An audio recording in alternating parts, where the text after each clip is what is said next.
Soon the fire was burning merrily, and the water in the kettle was bubbling away cozily. Longstaff cooked the dinner exactly as his mother had taught him long ago in the deep forest. Just for a minute, he turned his back to hunt for the salt. When he turned around, the pots and the frying pan were gone from the fire. Long ago there lived a blacksmith upon whose strong right arm there swelled great muscles, and whose big hairy fist was capable of delivering so heavy a blow that all the men in the village and nearby countryside stood in awe of him. He had a hot temper as well as a strong right arm, and his pretty young wife grew so afraid of him that she ran away into the forest, taking her baby son with her. The blacksmith had become crosser and crosser of late, because the baby sometimes cried at night and disturbed his rest. In the deep forest the young wife found nuts and herbs and wild fruits to eat. The baby boy thrived most marvelously. Soon he was big and strong, able to kill wild beasts to add to their food. At last his strength was so great that he could lift big rocks and pull up huge trees. One day he said to his mother, "Dearest one, I'd like to leave you for a little while. I want to go back to the village where I was born. The stories you have told me about it keep ringing in my ears. I must see the place for myself. Do you mind, mother dear, if I take this journey?" His mother had long foreseen that a day would come when he would no longer be content to live alone with her in the deep forest. Her heart ached, but she gave her consent to the expedition. When the lad reached the village, he went straight to the shop of the blacksmith. His mother had described it to him so often that he had no difficulty in finding it. He knew at once that the man at the forge was his father. He looked exactly as he had always imagined his father looked. "Good day," said he. "I'd like you to weld an iron bar for me, a bar as tall as the tallest tree in front of your shop." The blacksmith glanced at the lad, and then at the tree. "You must have made a mistake in your measurements," he replied. "You don't know what you are talking about." The boy from the forest smiled quietly and stepped a trifle nearer to the blacksmith.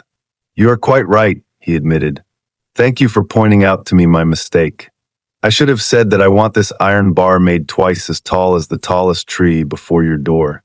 I want it to be of good thickness, too. I plan to use it as my staff." The blacksmith looked the lad over more carefully. In truth, he appeared as if he might be able to use the staff after all. The blacksmith hastily agreed to make it at once, and he didn't say a word about arranging the price in advance according to his custom. "Have my staff ready for me next week," commanded the boy as he bade the blacksmith goodbye. When at last the lad was once more with his mother in the deep forest, he told her all that had passed. "When I return for my staff, I want you to go with me, dear mother," were his words when he had ended his story. "Aye," cried the woman in alarm. "I'd be afraid to go. From your description I am sure the blacksmith is in truth your father, and I fear that his disposition has not improved with the years." "Don't be afraid, dear heart," said the son. "I'll be there and I'll take care of you. I'll see that he does you no harm." They started out on their journey, and just a week from the day of the lad's first visit to the blacksmith's shop, he stood once more in the door. He had left his mother hidden behind the bushes and shrubs. "Good day," he said to the blacksmith. "Is my staff ready?" "Yes, indeed. It is entirely completed," replied the blacksmith more politely than he was in the habit of speaking even to the parish priest himself. "I have just sent for 2 yokes of oxen and enough men to drag it out of my shop." "That is quite unnecessary," responded the boy. "I'm sorry indeed to hear that you have inconvenienced yourself." He picked up the staff and tossed it about as jauntily as if it had been a slender cane. The blacksmith stared at him in amazement, his mouth wide open and his eyes bulging out of his head. "May I ask who you are?" he asked as soon as he could catch his breath. "My name from this day forth shall be Longstaff," replied the lad, "and it so happens that I am your own son." The blacksmith listened in surprise while the boy told the story of the years he and his mother had lived in the deep forest. He embraced his son tenderly. "You are indeed a son to be proud of," he cried. "Come and live with me. We shall have a happy life together." The blacksmith was thinking that a strong young man like this would be a great help around the shop. Longstaff shook his head. "Thank you, but I cannot tarry here," he said. "I must go away and see the world a bit. My mother, however, is waiting behind the bushes." I fear she will be very lonely while I am away." When Longstaff's mother came in response to his call, her husband embraced her lovingly and kissed her. "I've really missed you about the house while you have been away," he told her. "If you are not good to her, you'll hear from me," said his son as he looked him straight in the eye. Longstaff then set out to see the world, traveling from one country to another. After a time, he came to a place where there was a man pulling up pine trees by the roots as easily as if they were the weeds in your garden. "Good day," said Longstaff. "What is your name?" "I am called Pine Puller," was the reply. "I'm very strong, as you can see for yourself, but I've heard that there is somebody stronger than I am. His name is Longstaff, I am told." Longstaff gave his iron staff a gay toss into the air and caught it again in his hand. "That happens to be my name," he said. "I like you. Won't you join me in my travels about the country? We two would have a jolly time together." Pine Puller accepted the invitation, and together they journeyed on. Soon they came to a place where there was a man picking up great rocks and tossing them about as lightly as if they had been rubber balls. "Good day," said Longstaff. "What is your name?" "My name is Rockchavr," replied the other. "You can see for yourself that I am very strong. I've heard, however, that there is somebody stronger than I am.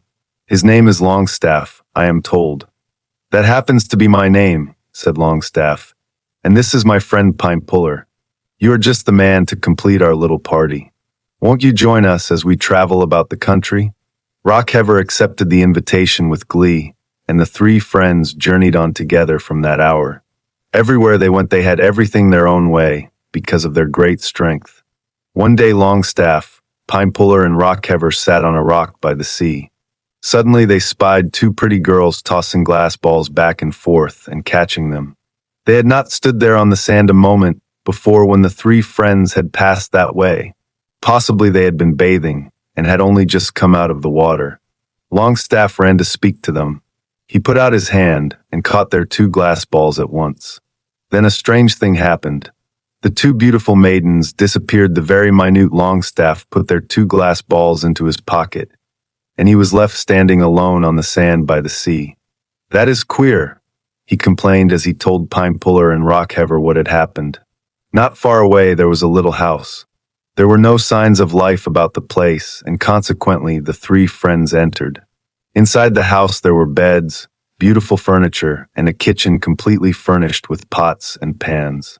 "I like this house," said Longstaff, as he seated himself in the largest chair. "I'm going to rest a bit, and you two can go hunting. When you return, I'll have the dinner cooked for you." Accordingly, Pine Puller and Rockhever went away to hunt for game. Longstaff rested for a while in the big chair, and then he went into the kitchen to light the fire. Soon the fire was burning merrily, and the water in the kettle was bubbling away cozily. Longstaff cooked the dinner exactly as his mother had taught him long ago in the deep forest. Just for a minute, he turned his back to hunt for the salt. When he turned around, the pots and the frying pan were gone from the fire. There was a tiny dwarf with red boots disappearing through the kitchen floor with Longstaff's good dinner. Longstaff gasped. He was not at all accustomed to having his dinner stolen from under his very nose, as it were. Soon Pine Puller and Rockhever came back with the hares they had killed in the hunt. They looked at the dying fire, at the empty pots and frying pan, and at the dazed expression on Longstaff's face. "Where's the dinner?" asked Pine Puller. "I'm as hungry as a bear. You said you'd have it ready when we got back." "I know what he's done," cried Rockhever. "He has eaten all the dinner and hasn't left a single mouthful for us." When Longstaff told them the story of the dwarf with red boots who had stolen the dinner, it was difficult to make them believe it. "Very well," said he. "If you won't take my word for it, why doesn't Pine Puller stay in the kitchen and cook these hares? Rockhever and I will go away, and you can see what happens." Accordingly, Longstaff and Rockhever went away, and Pine Puller made a stew of the hares. While he was hunting for the salt, the little dwarf with red boots came out from under the table and stole the stew. Pine Puller turned around just in time to catch him at it. He raised his big arm to seize him, but the dwarf, in the twinkling of an eye, vanished into the floor, taking the stew with him. When Longstaff and Rockhever returned, Pine Puller told what had happened. "I believe you now," said he to Longstaff. I ask your pardon for doubting your word." However, Rockheavier was not convinced. "I know what has happened," said he. "You were so hungry you couldn't wait for us, and you ate up the stew. You and Longstaff have plotted that I shall go with an empty stomach this day. Let Rockheavier, then, be the one to stay in the kitchen," suggested Longstaff. "We have brought back other hares from the hunt. Let him cook them and see what happens." Longstaff and Pinepuller went away, leaving Rockheavier to cook the hares. Again the dwarf with red boots jumped out from under the table and stole the dinner. When his two friends returned, Rockheavier begged their pardon for his moments of distrust. "These are surely queer doings," said Longstaff. "I'm going to make an investigation. I'll not rest in peace until I find out where this red-booted dwarf lives and where these 3 dinners have gone. Come and help me dig up the ground under the kitchen." At once Rockheavier dug up the floor of the kitchen, and Pinepuller pulled out the earth beneath. Soon they had a deep well-like hole reaching down into the ground. While they had been digging, Longstaff had made a ladder out of the branches of the trees, a ladder so long that it could reach very far into the earth. "I'm going to be the one to descend into this hole," remarked Longstaff when he thought that it was quite deep enough. Indeed, his two friends were entirely willing that he should. He lowered the ladder he had made, and very cautiously he crept down into the earth. At the foot of the ladder, he came to what looked like a heavy barred door. He had brought his big iron staff with him, of course, and with this he knocked hard at the door. "Who is there?" called out a voice from within. "I am Longstaff." "Open." "Go away as fast as you can," said the voice. "This is the home of the 7-headed serpent. If he catches you, it will be serious. You'll be enchanted and can never get away." "I'd like to meet this serpent for a minute or two," said Longstaff. The heavy door swung open, and Longstaff stepped inside. Immediately, he heard a rushing like a great wind. With his big iron staff, he struck a mighty blow at the 7-headed serpent. He hit him just in time to avoid being enchanted. The huge 7-headed serpent fell to the ground completely stunned by Longstaff's blow. At the first drop of blood which fell from the wounded monster, a beautiful maiden appeared near the door. Longstaff recognized her at once as one of the 2 girls he had seen on the seashore tossing and catching the 2 glass balls. He took the balls out of his pocket. "Do you recognize these?" he asked the maiden. "Indeed I do," she replied. "One of these glass balls belongs to me, and the other belongs to my sister. She too has been enchanted and is behind the next door you see ahead of you. I'll get you away from this evil place," said Longstaff, "and then I'll see what I can do to help your sister." He lifted her in his arms and started to carry her up the ladder. "Wait just a minute," she said. "I think I'd better give you back this glass ball. I'll not be able to speak a word while you have it, but I think you need it more than I." She gave him back the glass ball, and then they hastened up the long ladder. When Pinepuller and Rockheavier saw the lovely maiden in Longstaff's arms, they were filled with amazement. "She is a princess who has been enchanted," explained Longstaff. "Take good care of her while I return for her sister. Then we will restore these fair damsels to their father, the king, who has long mourned them as dead." Once more Longstaff crept down the ladder into the depths of the earth. The 7-headed serpent was still lying where he had fallen, and Longstaff stepped past him and knocked at the door which barred his way. "Who is there?" called out a voice from within. "This is Longstaff. Open. Hurry away as fast as you can. This is the home of the dwarf with red boots," said the voice. "That red-booted dwarf is exactly the person I want to see," answered Longstaff, holding fast to his heavy iron bar which his father had made him long ago in the blacksmith's shop. The door slowly swung open and Longstaff stepped inside. At once he heard the footsteps of the red-booted dwarf. The tiny dwarf looked up at him in surprise. "We'll fight and see who is the best man," stormed he. "You fight with the black sword, and I'll use the white one." "No, indeed," said Longstaff. "I'll use the white sword and you the black. Otherwise I'll not wait to fight with swords, but will choose my own weapon, which happens to be this iron staff of mine."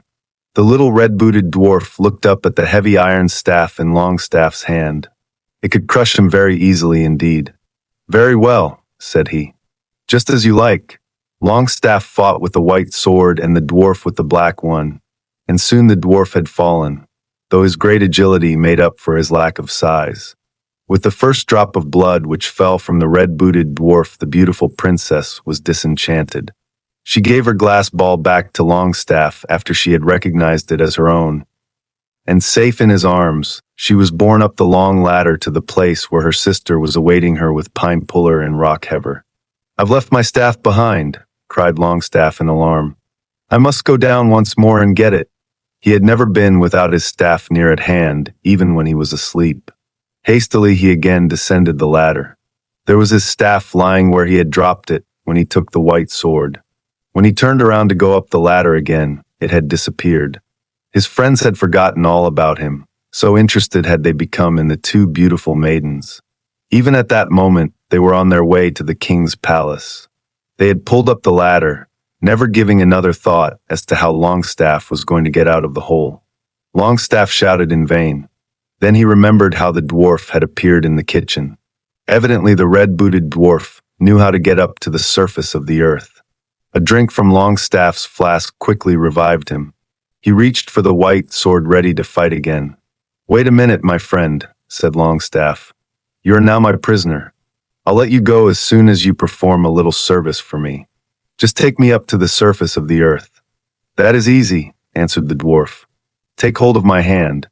As soon as Longstaff had taken the hand of the red-booted dwarf, he felt himself rise. In a moment he was safe outside the hole. "There's another thing I want you to do for me before I let you go," he said. "Take me to the king's palace." Longstaff took hold of the dwarf's hand, and in a moment more they were at the palace. It was only a minute after the king's daughters had been restored to him. The royal palace was wild with joy. Even the fact that the two lovely maidens were dumb was almost overlooked. When Pine Puller and Rockhever saw Longstaff's angry eyes, they ran away as fast as they could. They were never seen near the royal palace again.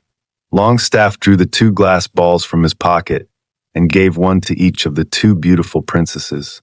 At once they could speak, and together they told their story to their father, the king. "You may wed whichever princess you prefer," said the king to Longstaff when he had heard how he had made the bold rescue. Longstaff wedded the princess who was more beautiful than her sister, and when the king died, he reigned over the whole kingdom.